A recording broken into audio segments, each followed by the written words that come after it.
All right. Time. Let's give a quick hand to the band. Quick hand. Thanks, guys. Thanks, guys. Great job. If somebody asked you what was the happiest day of your life, do you have a quick answer that you would go to? Do you know it off the top of your head? Anybody? The overnighter. The overnighter. I love that that's your answer. I was there. It's a great night. The overnighter. Actually, we have one of those on the calendar. I don't know if you guys saw it. We got an overnighter coming up. More details to come. We might even survey you guys on if you were to add a place to where we go, where you would want to go most. So, great answer. Joey, greatest day of your life?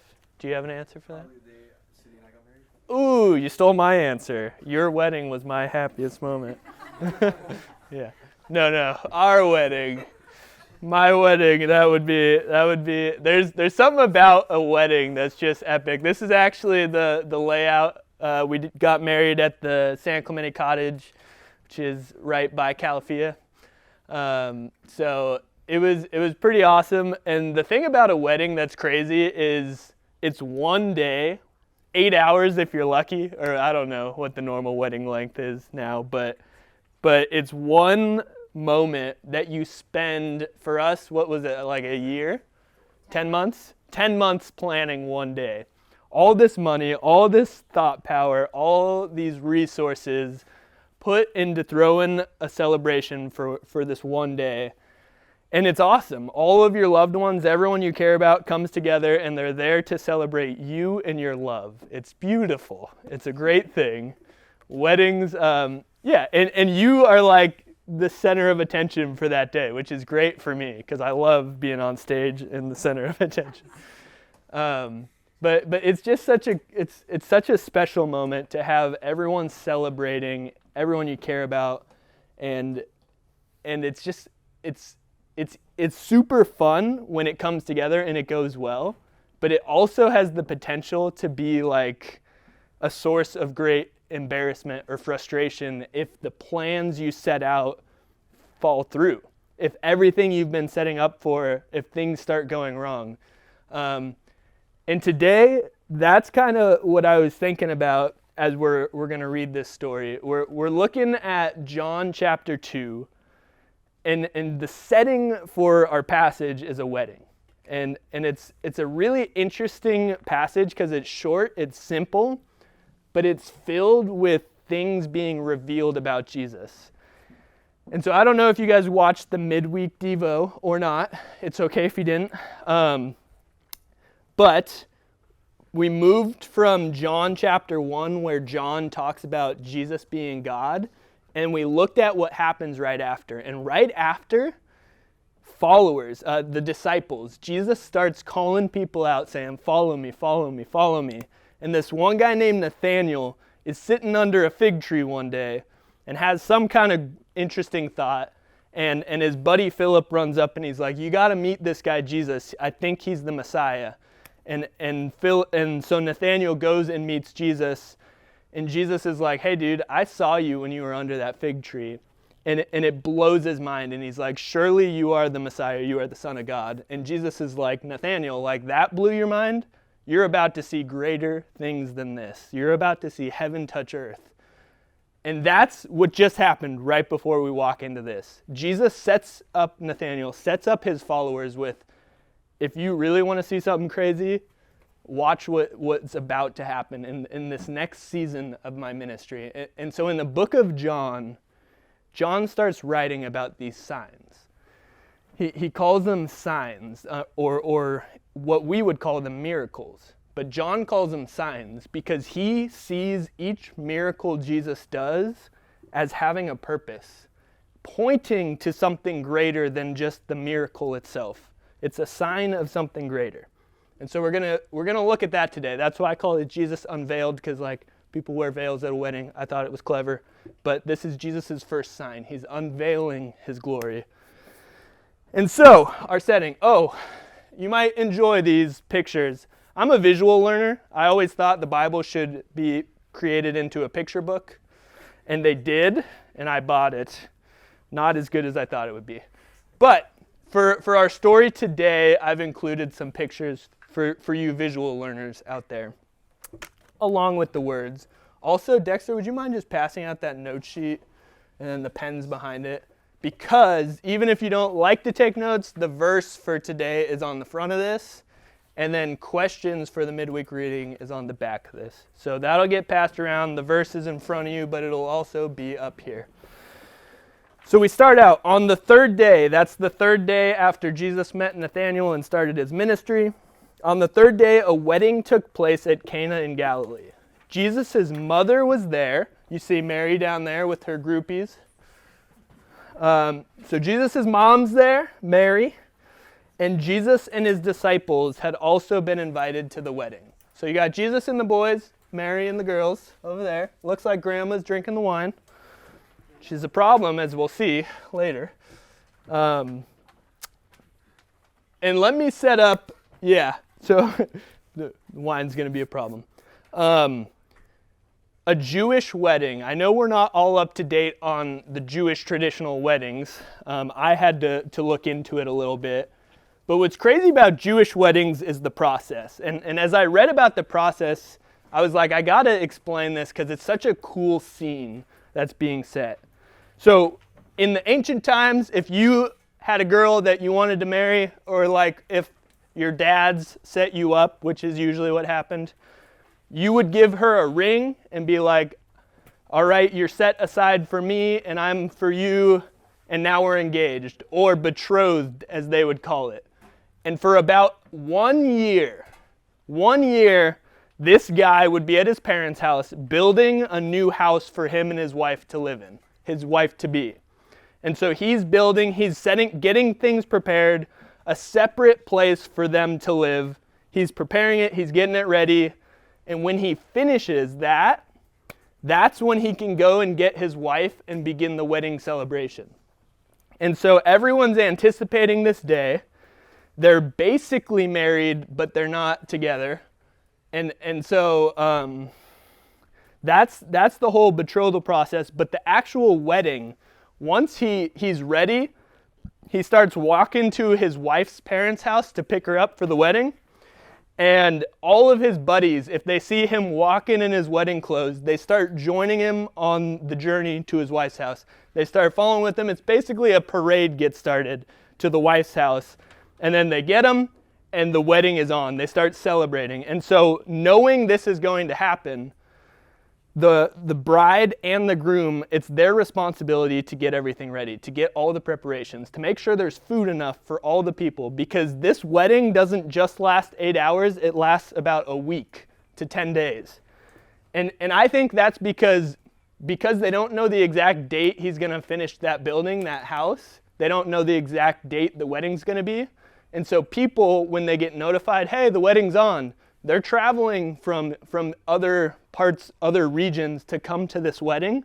So people might show up on like day 3 or 4 of the wedding. And so it's a really long wedding process, which is why this is a huge problem. What we see right here, Mary comes to Jesus and she's like, dude, they're out of wine. When the wine was gone, Jesus' mother said to him, they have no more wine. This would have been the party killer. It's not just like, oh, there's no more alcohol or whatever. That's not the problem. The problem is they have all these guests, they have all these people coming, and wine, in addition to being like a fun party drink, was also like, it was mixed with water so that it distilled the water, and it was like normal drink too. And so it's basically like they have no more drinks for all the people coming into the party. It would have been a super, super, not just embarrassing, like we blew it, but like some of the commentators say that people could get sued over stuff like this, because like people are traveling from so far, they're bringing them their own gifts, expecting to be hosted. And so to run out of wine was like an extremely disgraceful thing for them and their family. And so it's kind of a big deal. It's an embarrassment thing. It's something that enough for Mary to come to Jesus and be like, is there anything we can do about this? Jesus, they got no more wine. And Jesus' response always makes me laugh because Jesus is like, woman, why do you involve me? Jesus replied. So this, I looked into that a little because I was like, woo, that's weird. And John, the author John, never uses Mary's name in his writing. And so he always refers to her as Jesus' mother or woman. And so this is just kind of a formal way to say woman. It's not like offensive or anything. It's just like, woman, why do you involve me? Jesus replied, my hour has not yet come. Jesus is making it clear that he's not under anyone's authority. He does he doesn't feel obligated to help just because his mom asked him. It's not like Mary controls Jesus. Jesus has a mind of his own, and he has a purpose of his own. My hour has not yet come. So Jesus is clearly looking ahead, knowing that he's sent for a reason. And knowing that the timing of him doing a public miracle is very important. If Jesus was just going around shooting out lightning bolts and looking like God, it would have caused things to happen a lot quicker. And clearly he has a plan. There's a timing. There's something that needs to happen in an order of him revealing who he is and people eventually accepting or rejecting who he is. And so it's really interesting that that's how he says it. My hour is not yet come. The next thing, his mother said to the servants, do whatever he tells you. So Mary clearly didn't take this as like a hard no, but rather a like, why are you asking me, Mom? Well, like, this isn't my problem. My hour hasn't come yet. It's not time for me to be made known. But she's like, okay, that's fine. She's keeping it kind of more in secret. She still believes Jesus can help. And so she turns to the servants and she says, do whatever he tells you. And now I didn't have a biblically accurate rendition of what the servants probably looked like. So for the servants in our picture booklet, I turned to the servants in my own wedding. Can we get that picture up? Oh, look at those guys. Those are the guys who set up, teared down the chairs. Looking good, Caden. Looking good. This is the moment they saw me walk down the aisle. That's how shocked they were, I believe.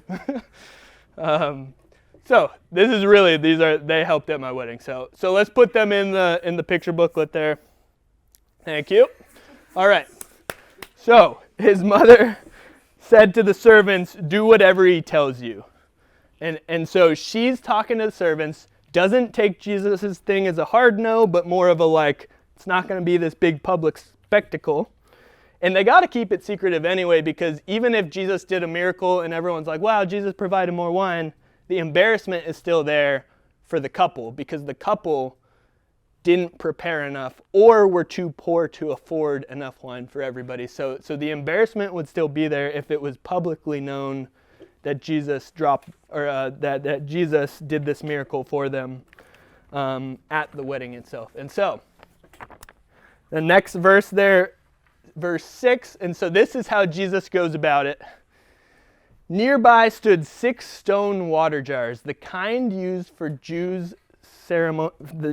Jews used for ceremonial washing, each holding from 20 to 30 gallons. Okay, quick math, somebody. 30 gallons, 6 jugs. How many gallons? What? 180? Is that right? 30 gallons per 180, 120, somewhere in there. 20 to 30. Good range. Thank you, Dexter and Morgan. Okay, so we're talking enough wine to keep the party going. 120 to 180 gallons, that'll do. That's a lot of wine. And these jars, they would use them for the ceremonial cleansing of their hands. They would fill them with water.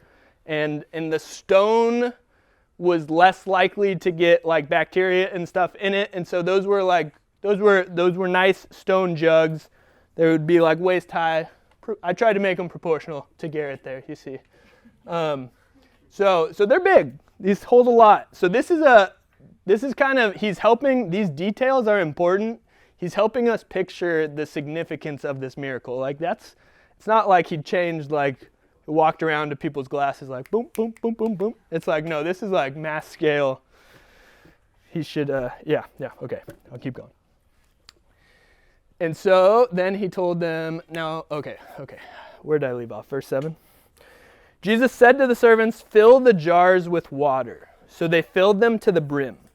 Then he told them, "Now draw some out and take it to the master of the banquet." This guy's job was to taste the food, taste the wine, say, "Oh, that's good food. That's good. Oh, that's not good. Bad. Send it back," or whatever. So this guy's running the ceremony, and they bring it to him to taste. And as you can see, master of the ceremonies, not disappointed. They did so, and the master of the banquet tasted the water that had been turned into wine. He did not realize where it had come from, though the servants who had drawn the water knew. So again, we see this it's kind of a secretive miracle. So it's Jesus' first sign, but only those on the inside kind of understand what's going on, understand what Jesus has done. Caden looks very impressed. You definitely thought this was a good miracle. I like that.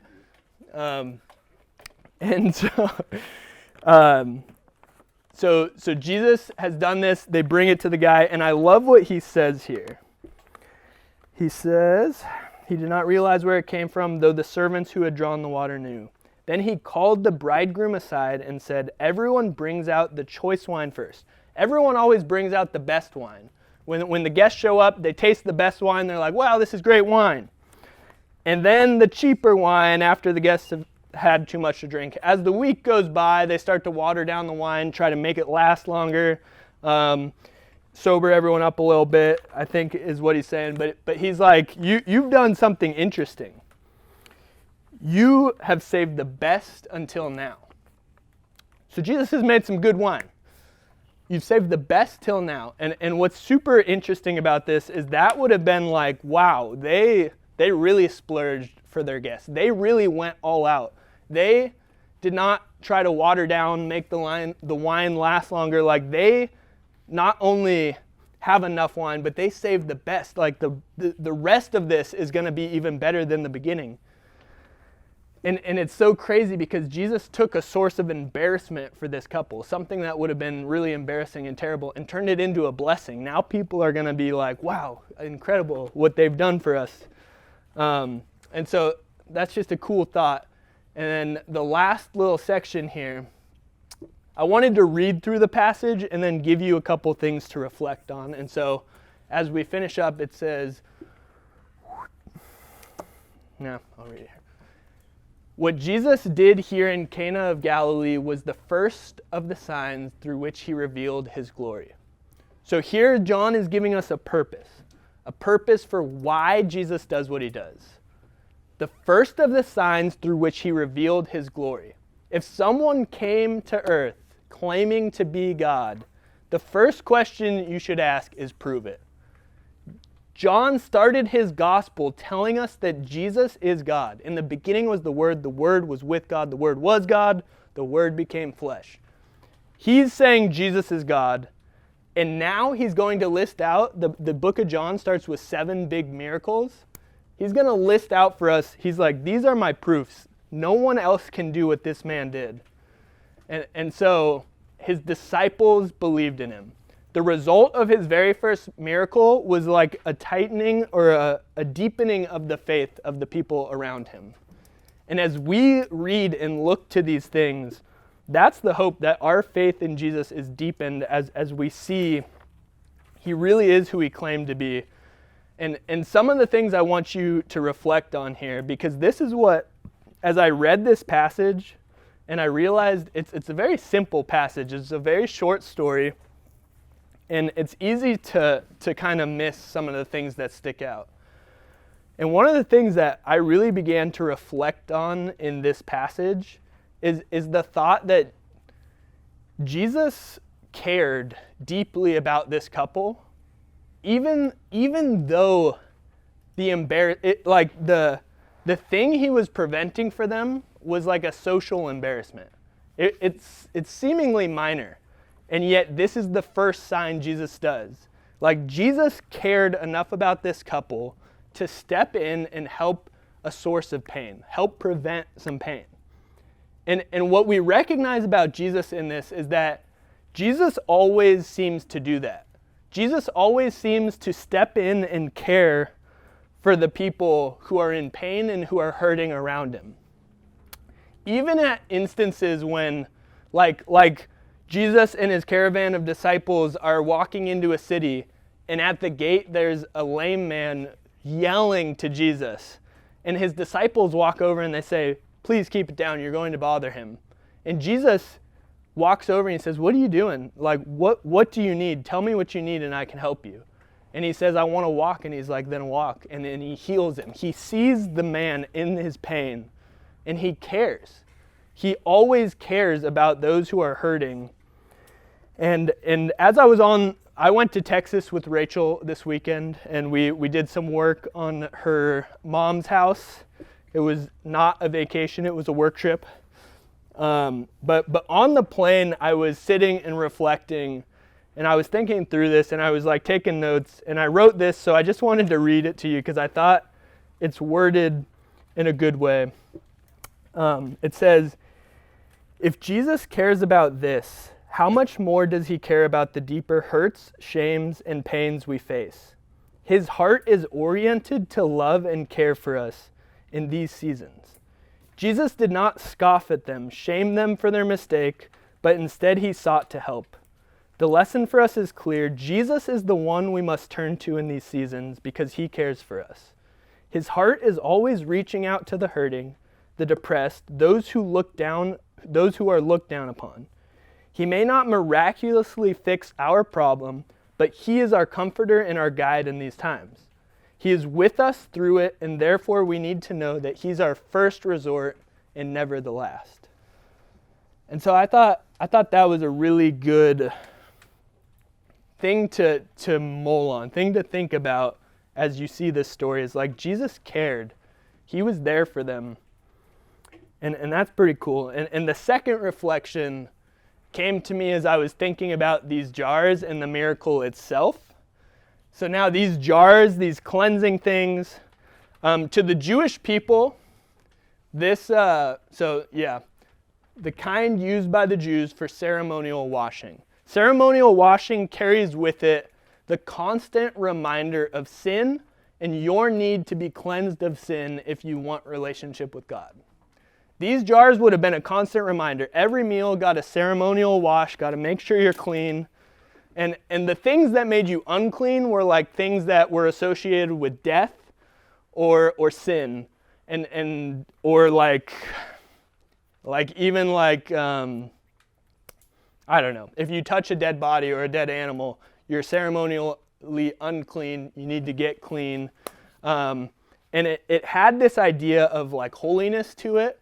And it was a constant reminder of our unholiness, or of the Jews' unholiness, the things they had to do to get right with God, to be clean, to be able to be with God. And so I think it's really interesting. I don't think it's a mistake that John included this detail, that these were ceremonial washing jars, because what Jesus does with them is pretty incredible. He takes this thing that would have been a symbol for the Jews of sin, their need for washing. And what does he do with it? He creates with it a source of joy. And what it reminded me of is this next passage here. This was actually the communion that me and Rachel took at our wedding. That picture is very nice. But at Jesus' Last Supper, where we actually get our idea of communion. Communion is the Christian practice of like taking the little sip of wine, of bread, and we do it in remembrance of what Jesus has done. What I love about this is what Jesus says represents his sacrifice. And so he says right here, "Then he took a cup, and when he had given thanks, he gave it to them, saying, 'Drink from it, all of you. This is my blood of the covenant, which is poured out for many for the forgiveness of sins.'" And so what Jesus was passing around a cup of wine, and he says, "Look at this wine and drink it at this supper. Drink it regularly and think of it. It is a symbol of my blood poured out for many for the forgiveness of your sins." Wine is supposed to represent to us now, when we drink it, when we think about communion, It's a symbol of what Jesus has done. The fact that he took those ceremonial washing jars and filled them with this new giving, life-giving, joy-giving substance is such a picture of what he's done for us, because he took our old system, the old way of being made right with God, and he replaced it with such a better one, which is why I included this passage, the next slide there. It's this idea. I think this is exactly what John was pointing us to, because he says, everyone brings out the choice wine first and then the cheaper wine after the guests have had too much to drink. But you have saved the best till now. The idea being, God has saved the better for us. The second covenant, the old and the new in Jesus, what he's done for us is so much better. And so kind of my closing thought here is this idea of what Jesus has done for us. His blood shed for our sacrifice, for the forgiveness of sins. When you have that, when you understand what Jesus has given and what he's done, you always have hope in every situation. It's what I was reflecting on when we were singing our songs this morning. If Jesus has made us right with God, nothing can ever take that away. There is no state of being unclean anymore. Like the Jews had to ritually wash every week, every day, to remind them, I'm sinful, God is not, I need to be clean for him. What we're told is Jesus' sacrifice has made us clean before God, now and forever, always, once and for all. And it's crazy. We have hope that this life is not the end. It's when we die now, it's a comma, it's not a period. It's like we are transitioning into this new life with Jesus, with God for eternity. And so we can be in relationship with God starting now, extending into eternity. It's crazy. There's no greater hope than that. And there's nothing that can take away that hope. So when I think about tragedy, when I think about what the Flagler family is going through, and when I think about the pains and the stresses that we all face, this is the one shimmer of hope that stands through all the darkness, all the pain, all the tragedy, all the heartbreak. Nothing can take away the fact that at the end of it all, we will be with God forever. We will be with him. He has made things right, and it's not out of anything we've done for ourselves, but it's simply, purely because of his love and his sacrifice. And so, I don't know, it's a pretty cool reflection, I think, from just a simple little story. But yeah, that's what I got from this week of thinking about it, mulling it over. And I encourage you, I think we'll post it on Instagram and YouTube this week, but on the back of your sheets there's like the reading we're doing before next Sunday. And so if you want to follow along with that, that's what the midweek video is going to be covering. But if you want to follow along, think and read it on your own, those are the verses that we'll be covering. If you're someone who doesn't really use the paper, you could even take a picture of it just to remember. So up to you, but that's that. I'm going to pray for us. And we do have small groups tomorrow, but I think we're off the next week, right, Joe? Is that right? So yeah, there's a holiday and the leader retreat. Okay, I'll pray for us. God, thank you for today. Thank you just for each and every person who's walking through the doors of PCC today. God, would you just give us the ability to connect with you this next week as we go in and out of our daily schedule. God, would you be constantly guiding us? Would you be on our heart? Would you teach us what it means, God, in this day and age to follow you? It might look different than your disciples back then, but the idea is the same. We're meant to live and to follow you in everything we do. And So God, I just pray that as we go throughout our week and our day, you help us understand what that means more and more. So God, we thank you for who you are and what you've done for us. In your name, amen.